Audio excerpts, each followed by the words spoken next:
Comment un fournisseur d'électricité se fait de l'argent? Combien de centrales nucléaires il faudrait installer en France si tout le parc automobile basculait sur l'électrique? Les panneaux solaires sont-ils encore rentables? Et ça tombe bien parce qu'on reçoit le patron d'Octopus Énergie qui va répondre à toutes les questions qu'on se pose sur le domaine de l'électricité en France.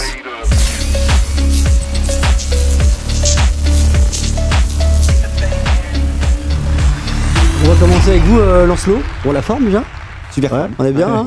Je suis très ému parce que c'est une première pour moi, un live Twitch, donc je suis super forme. Vous avez fait de la télé un peu déjà avant ou... Oui, un peu de télé, un peu de radio aussi. Ok. Bon, le live Twitch, ce qui est sympa, c'est que c'est plus détente dans le ton, etc. C'est un peu plus à la cool. On a plus de temps aussi. Il y a plus de temps. Ouais, c'est vrai que la télé, c'est. Ouais, la télé, c'est vrai que c'est très contrainte, etc. Et en général, les gens, ils aiment bien venir aussi sur les plateaux Twitch parce qu'il y a quand même un truc plus libre, plus tranquille, etc. Alors, première question toute simple. C'est quoi un fournisseur d'énergie? Pour monsieur et madame tout le monde, si on peut leur expliquer, on parle bien assez près du micro et on sera nickel. Alors, merci beaucoup. Pour avoir de l'électricité chez soi, on a besoin de 3 morceaux: de la production, du transport, donc c'est les pylônes, etc., jusqu'au compteur, et d'un fournisseur. Et le fournisseur, c'est un peu votre interlocuteur du quotidien, qui gère votre facture. J'installe un véhicule électrique, je veux augmenter la puissance de mon compteur, hop, on appelle son fournisseur. Son boulot, c'est de faire des factures claires, de vendre à un bon prix. Et voilà, en résumé, c'est ça. Donc là, c'est le bout de la chaîne de l'énergie. Okay. On est fournisseur et producteur, donc on est au deux bouts de la chaîne. Vous êtes producteur aussi, du coup, il y a une maîtrise globale en fait du chemin, si je puis dire. Alors au milieu, en France, c'est un service public. Okay. C'est 2 entreprises de service public, RTE et Enedis. Ouais. Où là, pour le coup, c'est le même pour tout le monde. Ouais. C'est très bien d'ailleurs, parce qu'on n'imagine pas déployer des câbles, chaque fournisseur déploie son câble électrique ou son compteur électrique. Ouais. Donc il y a un seul compteur, un seul câble. Ça, c'est public. Et le reste, au deux bouts, en fait, il y a de la concurrence qui est en production et en fourniture. Octopus Énergie se positionne souvent comme un fournisseur nouvelle génération. En quoi c'est une nouvelle génération par rapport à des acteurs historiques comme EDF ou Engie, par exemple? Qu'est-ce qui fait qu'on est très différent? Déjà, dans notre relation client, peut-être je vais aller directement... on parle un peu de véhicules électriques. Je vais donner un exemple, un exemple très, très simple. Là, on vient de lancer une offre qui pilote les véhicules électriques. Donc les véhicules électriques, il y en a de plus en plus en France. Aujourd'hui, à peu près 1 million, ça dépend ce qu'on compte exactement. Si on se dit dans 10 ans, il y en a 15 ou 20 millions, si tous les véhicules électriques se branchent en même temps, grosso modo, je rentre chez moi, je branche mon véhicule électrique, ça fait l'équivalent de 50 centrales nucléaires qu'il faudrait allumer d'un coup, rien que pour les véhicules électriques. Oh putain, c'est beaucoup. Ça paraît pas une très bonne idée. Et donc du coup, ce qui est important, c'est de piloter ça. Et nous, ce qu'on propose justement, c'est le pilotage des recharges. Et donc techniquement, dans notre jargon, nous, ça s'appelle la flexibilité. Ça veut dire moduler la consommation pour l'adapter en fait à la production. Donc c'est ça qui est vraiment au cœur de notre ADN, en fait, et faire en sorte que du coup le consommateur soit acteur aussi. C'est quoi le modèle économique aussi d'un fournisseur d'énergie? Comment on gagne de l'argent, tout simplement? Alors, très très basiquement, on achète de l'énergie donc à nos partenaires producteurs ou à nous-mêmes quand on est producteur, et on la revend à des particuliers. Donc on essaye de faire un peu de marge entre les deux. On fait une toute petite marge. Déjà parce que si vous payez aujourd'hui 20 centimes votre kilowattheure, c'est à peu près un prix standard, il y a déjà à peu près 10 centimes qui vont à l'État, aux collectivités territoriales, aussi au financement du réseau qui est public, j'en ai parlé, et après 10 centimes qui vient aux fournisseurs. Et là, nous, notre job après, c'est de bien acheter l'énergie au bon endroit. Nous, on vend de l'énergie renouvelable aussi, donc d'acheter à des producteurs. Donc chacun fait sa sauce, et donc on essaye de vendre un peu plus cher que ce qu'on achète. Sinon, ça ne marcherait pas bien. Il faut un gros volume, il faut une base client dans ces gros volumes, quoi. Si les marges elles restent faibles, exactement, pour être assez rentable et gagner de l'argent, j'imagine que les volumes sont assez gros. Tu voulais dire un truc? Non, j'allais dire, et du coup, c'est un peu l'ouverture à la concurrence de la production d'énergie qui permet également du coup d'aller acheter l'énergie à quelqu'un où la concurrence n'irait pas parce qu'il ne connaît pas ou autre, et qui permet d'avoir des prix un peu différents. Finalement, c'est ça. C'est que tout le monde n'a pas forcément les mêmes prix, ou il y a quand même, avec le marché européen, des prix similaires pour tout le monde. Ça, c'est un peu vraiment une question néophyte. Non, c'est une question qui est même assez complexe. En fait, effectivement, le fait d'être producteur soi-même, quelque part, on limite un peu les risques parce qu'on a un peu de production. Et après, effectivement, comme on est connecté à nos voisins, ce qui est plutôt une bonne idée, il y a 2 ans, par exemple, un tiers de notre parc nucléaire était en carafe. Le fait qu'il y ait des Allemands qui puissent nous envoyer de l'électricité, c'était plutôt une bonne chose, sinon on aurait dû éteindre pas mal de trucs. Donc on est connecté à l'échelon européen avec quasiment tous nos voisins. Et plus ça va, plus on augmente ces connexions. Et donc, par exemple, quand il y a beaucoup de vent dans le nord de l'Allemagne ou en Écosse, par exemple, c'est plutôt une bonne nouvelle au global pour tout le monde. Mais du coup, ça veut dire qu'effectivement, c'est un marché européen. Et donc, quand on a un voisin un peu lointain qui coupe les robinets de gaz, je vais pas refaire l'histoire, et ben ça impacte tout le monde. Parce qu'effectivement, en France, il n'y a pas beaucoup d'électricité produite avec du gaz, à peu près 3%. Mais en Allemagne, c'est 50, je ne sais pas le chiffre exact, mais c'est beaucoup. Mais c'est énorme. Ouais. Et donc, du coup, ça impacte tout le monde. Donc, être connecté avec les autres, c'est avantage, inconvénient. Avantage, c'est que quand on est en carafe, on est bien content. Et puis aujourd'hui, nous, on produit beaucoup. En ce moment même, on exporte énormément d'énergie à nos voisins. Ouais. Vers où beaucoup l'Allemagne. Là, les grosses connexions, c'est vers l'Allemagne, un peu Italie, mais en fait, à peu près tous nos voisins. On a un gros parc nucléaire. Il y a des gens qui s'en plaignent, ou qu'importe, il est là et il produit beaucoup. Et donc, ça aide pas mal nos voisins. J'imagine que l'Allemagne, avec du coup la guerre en Ukraine et le fait qu'on ait réduit énormément les importations de gaz depuis la Russie, c'est un peu un nouveau marché qui s'est ouvert sur l'électricité peut-être. En tout cas, il y avait des parts de gâteau à les grappiller, j'imagine, non ? Oui. Alors après, chaque pays c'est un peu différent. Les Allemands, ils ont abandonné le nucléaire, on le sait. Ça, l'effet, c'est qu'en fait, ils ont été beaucoup plus lents pour arrêter les hydrocarbures, notamment le charbon.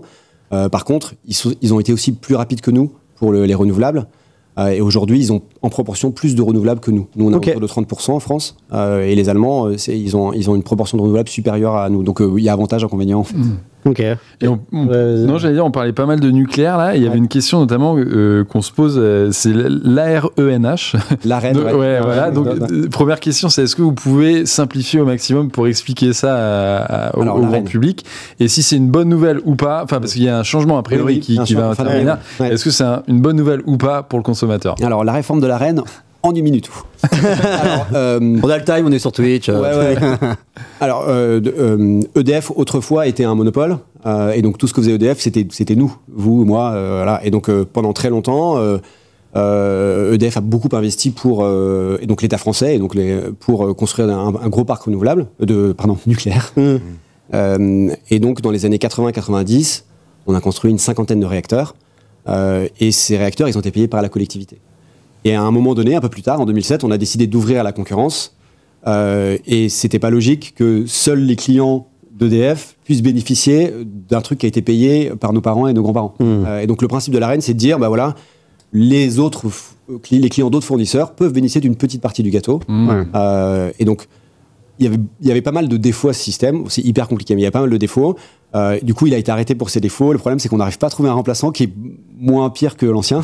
Donc là, on est un peu dans une situation un peu compliquée où, notamment les industriels, parce que pour un industriel électro-intensif, j'en sais rien, je fabrique du verre, par exemple. Donc, quasiment la moitié de mes dépenses, c'est l'énergie pour chauffer mes fours.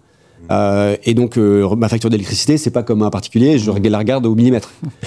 L'AREN est cruciale. Et donc, le fait qu'il n'y ait plus d'AREN, pour beaucoup d'industriels aujourd'hui, c'est une vraie zone de flou. À un moment où on veut un peu booster notre industrie, etc., c'est que c'est vraiment quelque chose c'est pas une bonne nouvelle en fait que le flou en fait. C'est tout ça qui pose problème. Et du coup, la mauvaise nouvelle, c'est plus pour les fournisseurs en eux-mêmes et les industriels. Et le particulier, ça va pas changer grand-chose a priori, ou ça pourrait quand même avoir des... Sur le prix peut-être, non ?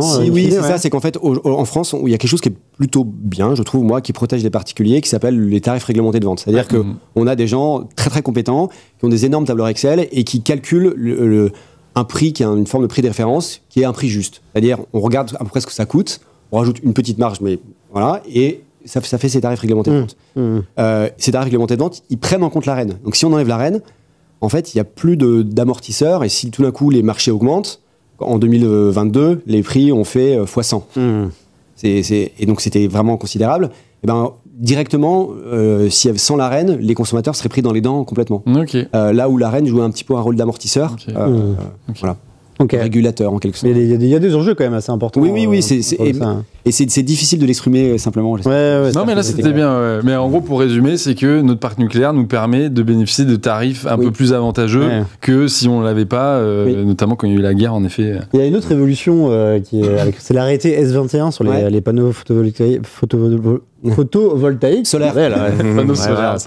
Je sais pas pourquoi je me casse la tête. Est-ce que déjà vous pouvez un peu réexpliquer c'est quoi cet arrêté S21 ? Qu'est-ce que ça change, l'impact pour les consommateurs ? Alors, il y a 10-20 ans, on va dire au début, ça coûtait une blinde de construire des panneaux solaires. Donc, l'État a joué son rôle pour démarrer en subventionnant le rachat d'énergie produite. Donc, tu installes un panneau chez toi, l'État va dire pendant 20 ans, je m'engage à t'acheter à un prix très élevé, beaucoup plus cher que le marché, pour stimuler la filière. Ce qui se passe, c'est que les panneaux solaires, chaque année, leur prix il baisse de 20%. Donc c'est de moins en moins cher. Et donc en fait, ça devient presque plus utile de stimuler la filière. Et ça, c'est le premier effet. Et le deuxième effet, c'est que quand tu as 15 panneaux solaires en France, c'est super. Si tu commences à avoir des milliers et des millions de panneaux solaires, à 12h, 13h, 14h, l'électricité, elle vaut plus rien. Parce qu'en fait, tout le monde produit en même temps.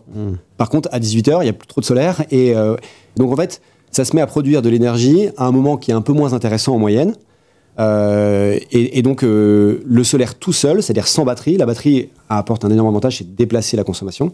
Mais sans batterie, ça fait beaucoup d'énergie à un moment qui est moins intéressant. Et on le voit dans les pays plus au sud, qui sont plus en avance que nous sur le solaire, en Espagne, en Italie. Il y a beaucoup de moments où l'électricité est à prix négatif. Ça veut dire qu'il y a... Comment ça se... C'est-à-dire qu'on paye les gens pour arrêter de consommer. Wow. Donc RTE, dont je parlais tout à l'heure, dans son boulot, c'est d'équilibrer l'offre et la demande. Si ça se déséquilibre, ça pète.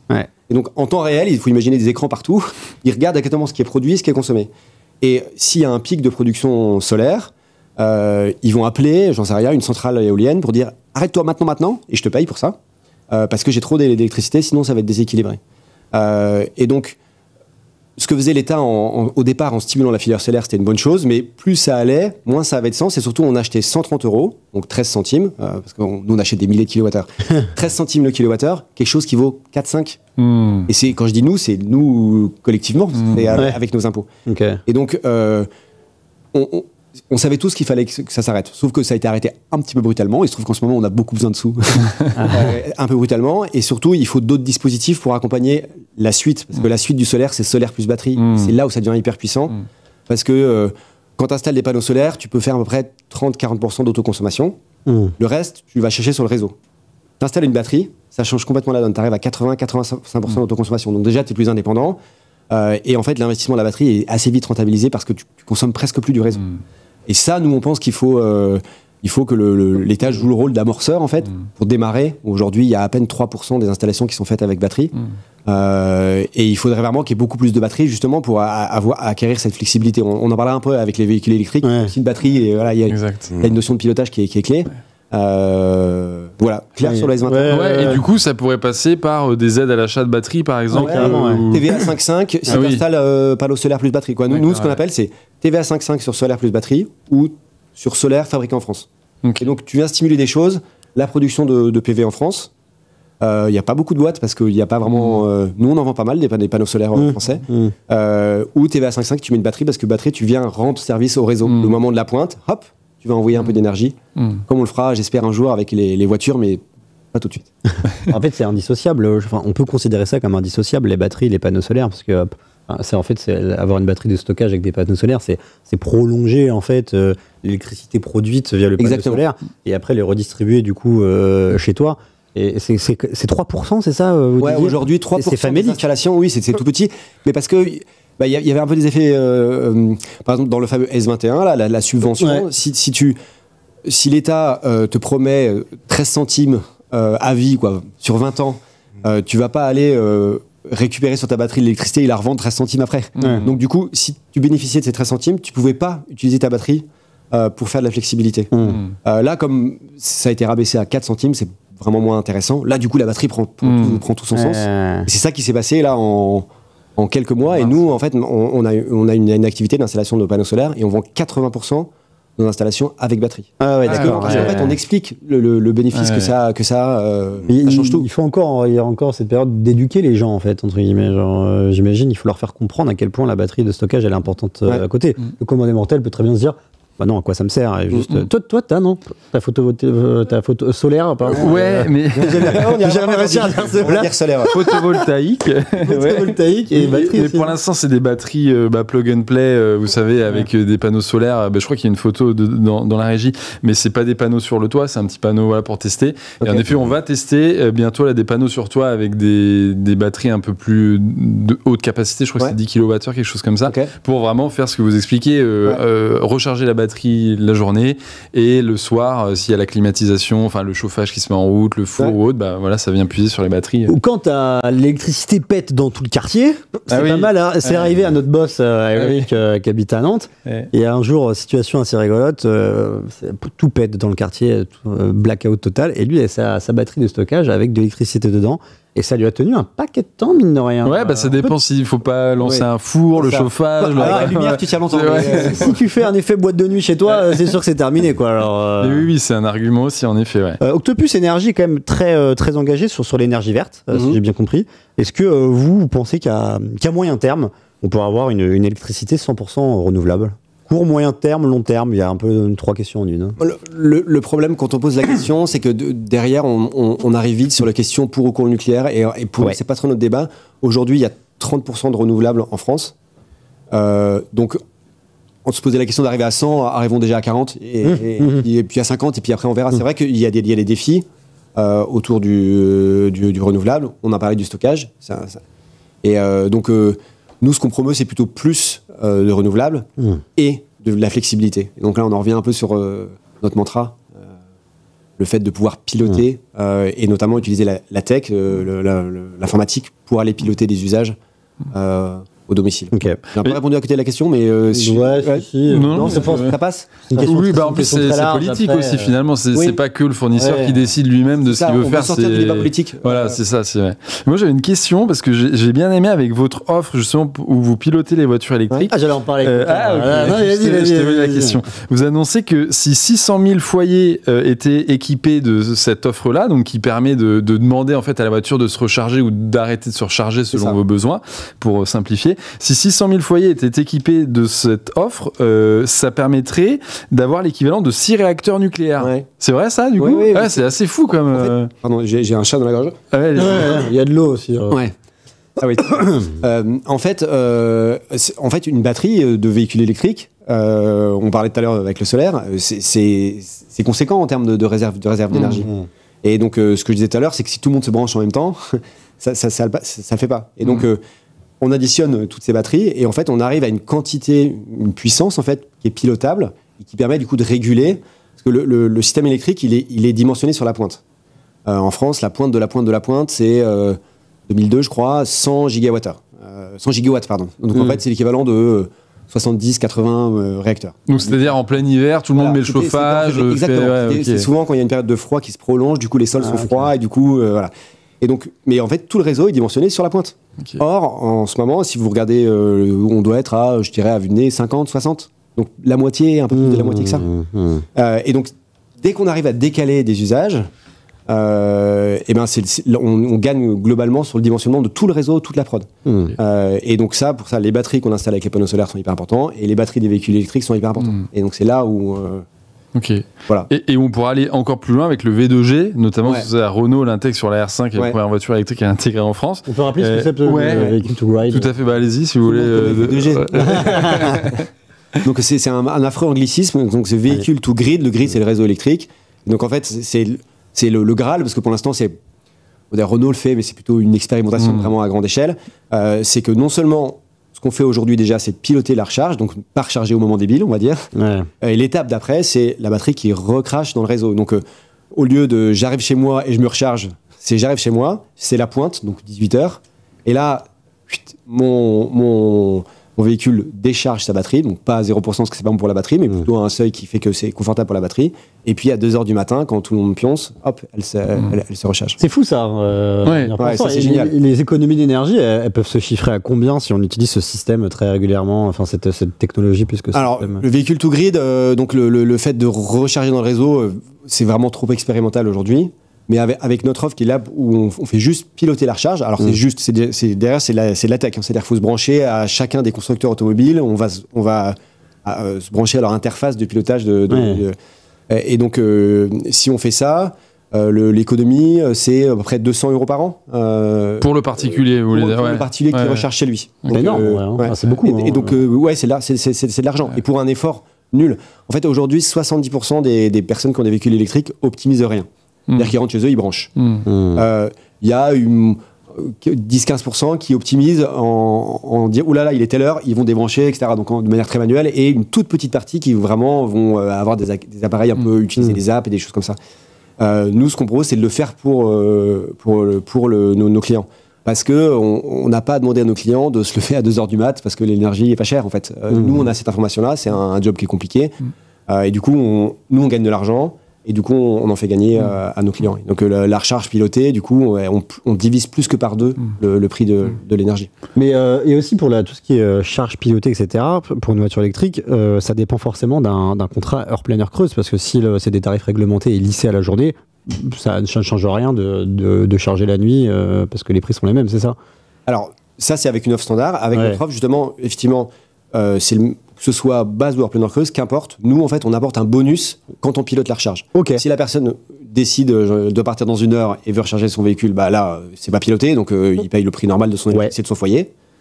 Et par contre, si nous, on pilote sa recharge et on l'optimise, et ben, chaque kilowattheure qui est optimisé, on va reverser parce que nous, on fait des économies et donc on le redonne à nos clients. Donc, indépendamment en fait, de son contrat chez lui.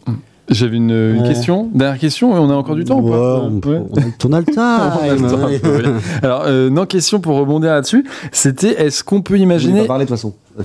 Alors, non, vous pouvez rebondir si vous voulez sur après, on va passer de toute façon à Drive Eco, mais vous n'hésitez pas si vous avez des questions aussi, vous pouvez en profiter. Hein, mais j'imagine que vous connaissez bien aussi le domaine de l'énergie.